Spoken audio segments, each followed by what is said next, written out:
Hello to everyone, आप सभी का दोबारा स्वागत है मेरी बायोलॉजी की क्लास में। मैं Dayanand higher secondary school Sanchu से हूँ। हम दोबारा शुरू करते हैं। इससे पहले वाले टॉपिक में हमने पढ़ा था एंथर के बारे में, कुमंग के बारे में। कुमंग जो कि एक नर जननांग है, जिसका पुष्प का, कौन से पुष्प का, आवृतबीजी पौधों के पुष्प का नर जननांग है, जो कि जनन क्रिया में सहायक होता है। आज हम पढ़ेंगे परागकोश का परिवर्तन। जैसा कि आपको टॉपिक में दिख रहा है, परागकोश का परिवर्तन कैसे होता है, इसका डेवलपमेंट ऑफ एंथर।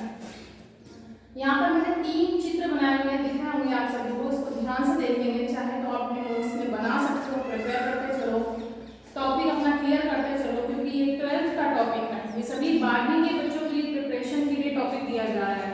ध्यान से सुनेंगे। परागकोश के परिवर्तन में शुरुआत करते हैं। सबसे पहला, ये मैंने 3 चित्र बनाए, अनुप्रस्थ काट के चित्र है DS, ठीक है। तो सबसे पहला जो चित्र दिख रहा है, ये है स्टार्टिंग। जब परागकोश बनना शुरू होता है तो सबसे पहली स्थिति उसमें क्या होती है, ये समझेंगे।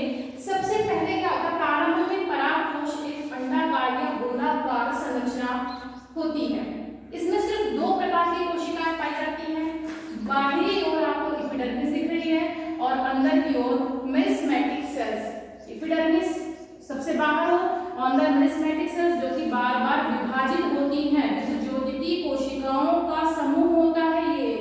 तो इसकी परिभाषा देखेंगे। प्रारंभ में परागकोश एक अंडाकार गोलाकार विभज्योतिकी कोशिकाओं के समूह से बनी एक संरचना होती है, जिसको घेरे हुए कौन होता है, एपिडर्मिस, मतलब कि अधिचर्म।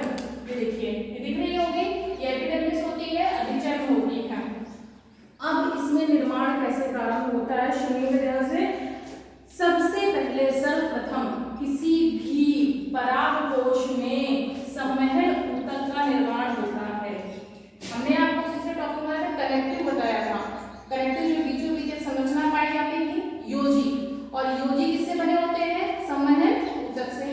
संवहन ऊतक से बने होते हैं। तो सर्वप्रथम मध्य में संवहन ऊतक, ये अलग से संरचना आपको दिख रही होगी, इसका निर्माण प्रारंभ होता है। तो हमेशा याद रखना, परागकोश प्रारंभ में कैसा होता है, अंडाकार गोलाकार होता है। जब उसमें परिवर्तन होना, डेवलपमेंट होना प्रारंभ होता है तो उसकी संरचना चतुष्क हो जाती है, टेट्राड। मैंने आपको पिछले टॉपिक में बताया था कि जो परागकोश होता है बाइलोब होता है, मतलब कि द्विपालिक, और प्रत्येक कोश में कितने कोश बने होते हैं, 2, मतलब कि 4 बीजाणु धमनियां पाई जाती हैं। तो टेट्राड अवस्था होती है। तो सर्वप्रथम मध्य में संवहन ऊतक का निर्माण होता है, मस्कुलर टिश्यूज बनते हैं। अब देखते हैं परागकोश का परिवर्तन किस प्रकार का होता है। अगर हम ये पढ़ने जा रहे हैं तो हमें पहले ये समझना जरूरी है कि इसका परिवर्तन होता किस प्रकार का है। तो ये मैंने लिखा हुआ है यूस्पोरेंजिएट टाइप। ये शब्द आपके लिए नया आया होगा, इसके बारे में समझेंगे। यूस्पोरेंजिएट टाइप का मतलब अर्थात एक से अधिक आर्ची स्पोरियल सेल से निर्मित होता है। तो हमेशा याद रखना, जो परागकोश है सबसे ऊपर एपिडर्मिस है, पहली परत एपिडर्मिस की होती है, लेकिन अंदर जितनी भी कोशिकाएं निर्मित हो रही हैं वो आपकी आर्ची स्पोरियल, मतलब कि प्रपसु कोशिकाएं। जो भी परागकोश होता है किससे बना होता है, प्रपसु कोशिकाओं से। दोबारा सुनिएगा ध्यान से।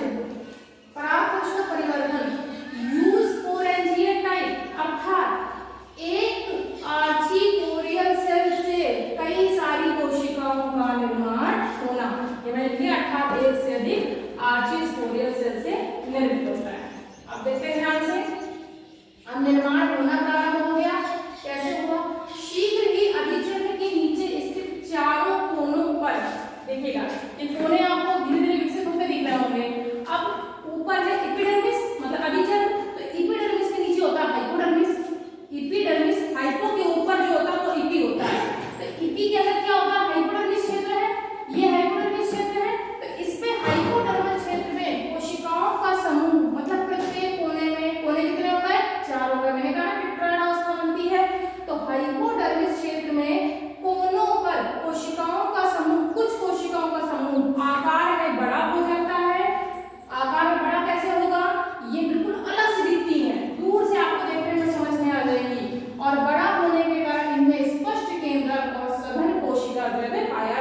है। मैंने लिखा है, देखिएगा ध्यान से, ये दिख रहा है आपको, इन चारों कोशिकाओं में स्पष्ट केंद्रक है और सघन कोशिका द्रव्य पाया जाता है। इन कोशिकाओं को क्या कहते हैं?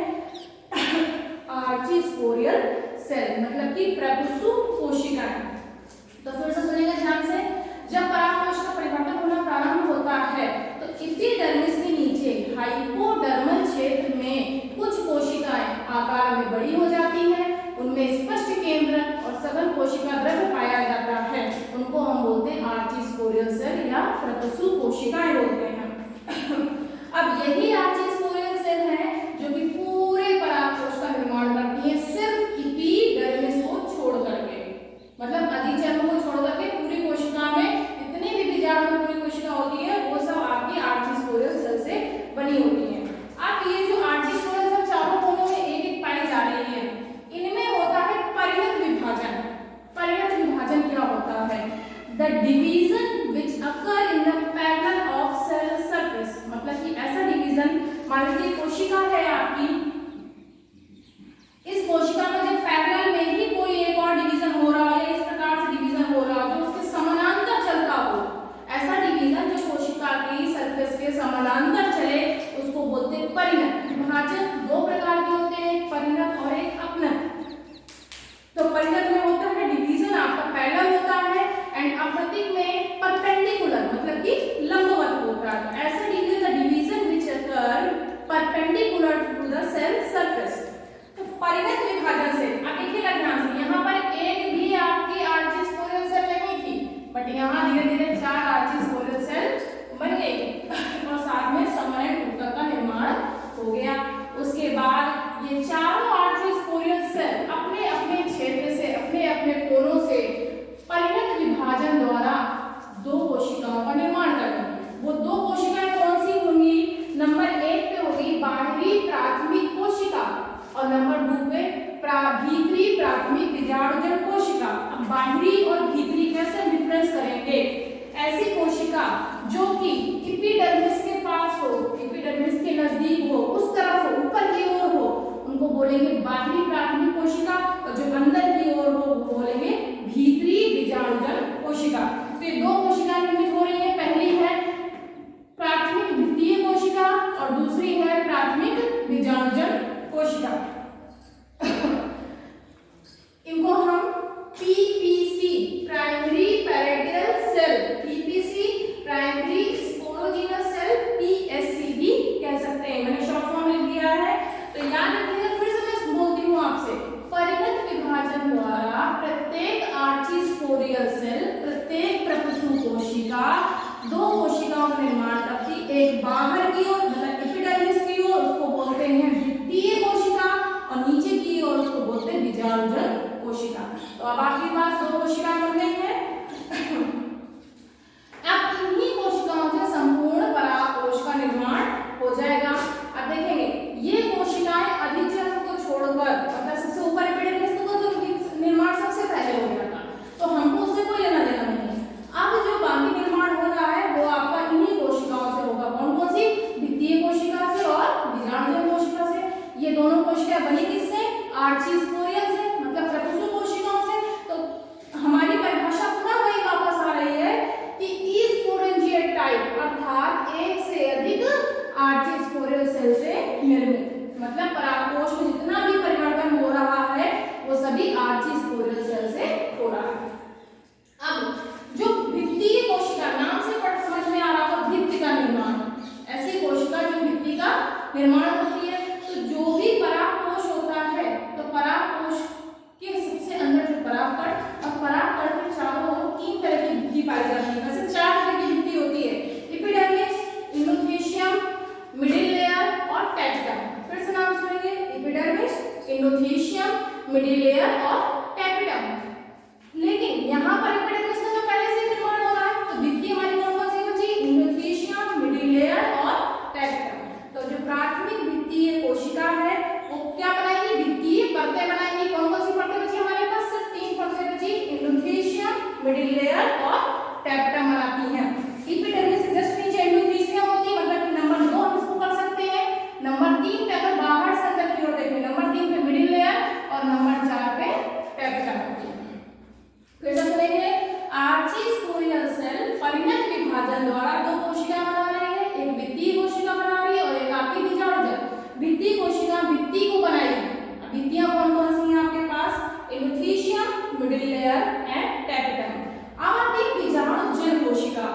बीजाणुजन कोशिका नाम से पता चल रहा है बीजाणु का निर्माण करती है।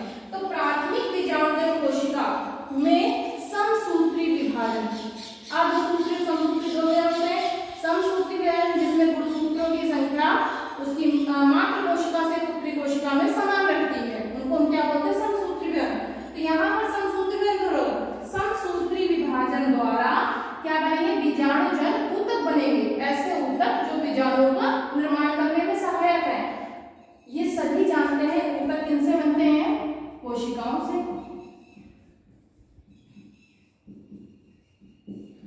ध्यान देखिएगा, फिर से सुनिएगा, प्राथमिक बीजाणुजन कोशिका में बार बार समसूत्री विभाजन होगा। समसूत्री विभाजन से क्या बनेंगे बीजाणुजन ऊतक। ये ऊतक किससे बने होते हैं, कोशिकाओं से बने होते हैं। तो कोशिकाएं में क्या रह जाएंगी आपकी बीजाणुजनक कोशिकाएं, बीजाणुजनक कोशिकाएं। और इनसे प्रत्येक कोशिका से किसका निर्माण हो जाएगा, लघु बीजाणु मात्र कोशिका का निर्माण हो जाएगा। लघु बीजाणु मात्र कोशिका ऐसी कोशिका जो विभाजित होकर बीजाणुओं का निर्माण करती हैं। तो लघु बीजाणु मात्र मान लीजिए एक कोशिका है, अर्धसूत्री विभाजन होने के बाद 2 और 2 से 4, तो प्रत्येक लघु बीजाणु मात्र कोशिका से कितने लघु बीजाणु बनेंगे, 4 लघु बीजाणु। हमेशा याद रखना। फिर से सुनेंगे, द्वितीय कोशिका से द्वितीय परतें एंडोथीशियम, मिडिल लेयर, टेप्टम बनती है। और उसके बाद बीजाणुजनक कोशिका में समसूत्री विभाजन होगा, वो विभाजन से बीजाणुजनक ऊतक बनेंगे। वो ऊतक किससे बने होते हैं, कोशिकाओं से बनते हैं। और प्रत्येक कोशिका परिपक्व होकर के लघु बीजाणु मात्र कोशिका बनाएगी। प्रत्येक कोशिका, हर कोशिका लघु बीजाणु मात्र कोशिका बनाएगी और वो मात्र कोशिका विभाजित होकर के पुत्री कोशिकाओं में मतलब कि 4 लघु बीजाणु बन जाएंगे। धन्यवाद। इसके आगे का पार्ट नेक्स्ट पार्ट